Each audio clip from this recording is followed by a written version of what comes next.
hanyuma rero niba uri mu myaka 20 mu myaka 30 ukaba uzi ko nta goal ufite cyangwa se nta setting ya goal wagennye z'ikintu ushobora kugira gute ushobora kugeraho, biragoranye kugira ngo ugeraho ugira, kuko ikintu cyonyine kiguhereza motivation yo gukora ugasevinga kugira ngo uzabashe kuinvestinga kugira ngo ujye ubona amafaranga ashobora kwinjira atari ngombwa noneho ngo urimo urayakora uri kuyakorera oya, ahubwo amafaranga wakora ukinvestinga ari kugukorera, ukaba wakora kandi kazi ari gutegereje iki, utegereje andi mafaranga watumye ku murimo. Ni nko kohereza abasirikare kujya kukuzanira imfungu. Niba uri mu myaka rero 30 ukaba uri mu myaka 20 uri urubyiruko, ukeneye kumva ino message cyane. Kubera iki? Kubera ko gukora udafite intego, udafite ahazaza y'ikintu ugomba kugeraho, nta kintu ushobora na kimwe. Nizere ko bumeze neza. Hanyuma ejo bundi hari umuntu wambajije ngo ijambo puwa, iyo tuvuze ijambo puwa ubundi tuba tuvuze iki? Ubundi ijambo puwa nyine mu kinyarwanda n'ubundi ni ugukena cyangwa se ubukene, ni ijambo puwa bivuze. Ariko ubundi ijambo mu cyongereza puwa mu cyongereza rigira acronym ya passing over opportunities repeatedly. Bivuze ngo iki? Bivuze ngo iriya P ni passing, iriya O and O, ziriya O ebyiri ni over opportunities, hanyuma iriya R ya nyuma ni repeatedly. Bivuze ngo ni uguhora amahirwe gucika kandi inshuro nyinshi zigize gute zikurikiranyije. Bivuze iki? Bivuze ngo gukena umuntu buri abigiramo uruhare abigiramo uruhare gute rero? Nuko buruka amahirwe aje agasanga utiteguye, wita umunyamyako, ari bita aniraki. Hanyuma niyo mpamvu uzasanga abantu bavuga ngo uriya muntu ni umunyamahirwe. Nagaruka ari umunyamahirwe gusa, ahubwo yariteguye. Opportunities zije zisanga yariteguye. Ntabwo witeguye, ntabwo utegereza amahirwe ngo ubone kwitegura oya, ahubwo uritegura ugategereza amahirwe. Amahirwe yaje agahura nuko wari witeguye, bigenda bite? Uhita uba lucky, uhita witwa umunyamahirwe. Ariyo mpamvu uzasanga ari ijambo bakunda kuvuga ngo if you know you do better, if you know better you do better, what you know determines how far you go. If you are not updated you will be outdated. Bivuze iki? Bivuze ngo amakuru ni ikintu cy'ingenzi. Uti gute rero? Cyane cyane abantu muri za 20, abantu turi muri 20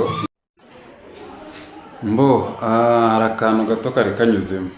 Hanyuma rero ku kintu kijyanye no gukoresha amafaranga, njya nkunda kubibwira bagenzi banjye turi muri za 20-30, imyaka 20-30. Ubundi aba ari imyaka gukorera amafaranga. Gukora amafaranga ntabwo bihagije. Gukorera amafaranga, kumanaginga amafaranga ndetse no gukuba amafaranga. Gukuba amafaranga rero ntabwo bisaba ngo wongere ukore ngo uyabone, ahubwo ufata amwe wakoreye ukayashyira ku kazi agakorera andi. Nibyo bita gukuba amafaranga. Kuko ntabwo kugira ngo winjize amafaranga bisaba kuba uri aho ngaho, cyangwa se bisaba kuba urimo urayakorera. Uri mu kazi kamwe uri gukora, uri iyo presence yawe ni ngombwa. Bivuze ngo ugomba gushaka kandi ahantu hakwinjiriza amafaranga hadakenewe presence yawe ya kabiri, kuko ntabwo waba hano habiri icyarimwe. Bivuze iki? Bivuze ngo amafaranga wa gaininze, niba udahabwa amafaranga ahagije ushobora gusevinga make ukaba wagura kana ahantu, cyangwa se ugatangiza aga studio gatoya, ugatangiza aga shop gatoya, ugatangiza irembo. Dore ko irembo bisaba machine na printer gusa, ujo gusevinga amafaranga yo kugura printer. Niba ubona udafite amafaranga menshi, wamara kubona printer, abantu benshi b'urubyiruko machine bakunda kuba bazifite. Iyo byanze machine iyo utayifite rero usevinga amafaranga yo kuyigura, kuko muri iyi myaka turimo ya tekinolojiya arakantu nyamwana bita ngo tekinolojiya, imyaka turimo ya tekinolojiya ya AI za ChatGPT, ubu ukeneye machine. Kandi usibye n'ibyo ngibyo, usibye no ku part ya business y'irembo, machine urayikeneye kugira ngo ubashe kwiga ubumenyi bukenewe ku isoko. ubumenyi bukuzanira amafaranga, ariko ubumenyi bwa finance bugukubira amafaranga. Ni ibintu bigize gute, biri bitandukanye. Rero ku bantu bahembwa n'abantu batera ibiraka, niba ushaka kwigobotora icyo kibazo cyo kubura amafaranga, abantu benshi bakunda kurekarama, ndetse nanjye nari ndi muri abo bantu, ariko biri kugenda bihagara ibintu byo kurekarama cyane. Kurekarama ni gute? Ni uko ukorera ibihumbi 100, hari ikiraka wateye kiguhereza 50, hari icyo wateye kiguhereza 150, 150 rikikugeraho, uhita ubanza ukishyura amadeni wariye utagombaga kurya, cyangwa se nda yari na ngombwa ariko aba menshi. Amadeni menshi si ngombwa, ariko amake ni ngombwa bitewe n'uko umuntu aba agomba gusavayivinga. Hanyuma rero ugasanga ukubise ikiraka cy'I5, cyangwa se ku kazi kawe baguhembye I5, wishyuramo senkana. Kubera iki? Kuko ushobora kuba warafashe ideni ahantu kandi ufata ideni ritari ngombwa. Ayo ngayo ni amakosa. Hanyuma rero ugasanga wishyuye 50, usigaranye 100. Mu bihumbi 100 rero ugomba kugiramo amafaranga usevinga ashobora kugufasha. Ubundi iyo tuvuze ngo emergency case, habaye ikibazo cya emergency, niki cyagufasha? Ese uramutse udafite abo guhamagara nk'ababyeyi bafite amafaranga ku buryo bahamagara ukabwite nari ngize ikibazo mumfashe, ubigenza ute? Bivuze iki? Ugomba kumenya, ukamenya umuryango uturukamo, ukimenya, ukamenya ngo niba nuruka ahantu bitameze neza, nijye ugomba gukemura icyo kibazo. Gute rero? Ni ugomba kumenya ngo amafaranga nafashe kimwe cy'amafaranga. Ubundi hari ibice bitatu bigize amafaranga umuntu yakira, ibyo bita income separation. Uburyo separatingamo income, amafaranga wakiriye. Ni ukuvuga ngo niba wakiriye ibihumbi 100, kimwe cya kangahe cy'ibyo bihumbi 100 harimo icyo bita harimo icy'amafaranga ya past ni utuntu wagiye ukoresha. Ikindi gice cy'amafaranga muri ibyo bihumbi 100 ni igice cya present ni iminsi uri kubamo. Ukeneye kurya, ukeneye kubaho, niba uba muri ghetto, niba iwanyu ukeneye utwenda, ukeneye depase, gutega moto ugiye ku kazi cyangwa gutera ibiraka, ayo mafaranga ni aya present. Icyo ni igice cya kabiri. Ikindi gice cya gatatu muri ibyo bihumbi 100 ni igice cya future, igice cy'ahazaza. Igice cy'ahazaza rero harimo ibice bibiri, harimo saving plus investing. Kuko saving ntabwo ari investing. Saving ni ukubika amafaranga kugira ngo uzayakoreshe, uyakoreshe ikintu runaka, cyangwa se azagufashe mu gihe wagize ikibazo runaka, cyangwa se ubundi gusevinga nubwo bisaba n'impamvu. Gusevinga bigomba kuba umuco wawe, kugira ngo isaha n'isaha wagira ikibazo cyangwa wakenera amafaranga utajya kuguza, utajya guhamagara abantu kandi yose warayari. Ahubwo ikintu ukora ni iki? Uhita ugenda kuri ya saving yawe ugakora udufaranga duke. Niyo mpamvu gusevinga ntabwo ari amahitamo, ahubwo ni ukubikora. Hanyuma rero icyo gice cya gatatu cya future harimo saving plus investment. Saving ushobora gusevinga kugira uzinvesting amafaranga agaragara, ariko nanone iyo ufite amafaranga ukora ikintu bita saving. Saving ni uburyo bwo kugira gute? Uburyo bwo gutuma amafaranga ku murimo akagukorera.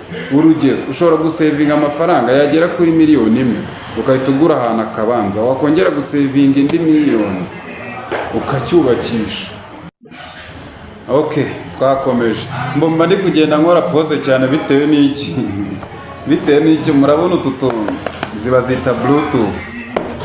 Ahangaha ni muri shop y'ibikoresho bya electronique, niho biba biri kubera. Igikoresho cyose ushaka turagituma, cyangwa se turakikohereza ahantu hose uri. Iyo ushaka igikoresho hari amapasi, amaketo, za blender, utumashini twogosha ubwanwa, utwogosha iki n'iki, udutelefone twa gatushe. Ibikoresho byose bya electronique turakikohereza aho waba muri Kigali no muri Ruhango. Iri kumva n'abandi bari ahandi hose hari access. Muri ntara yose umuntu atageramo kuko kuriye nicyo kintu ibereyeho.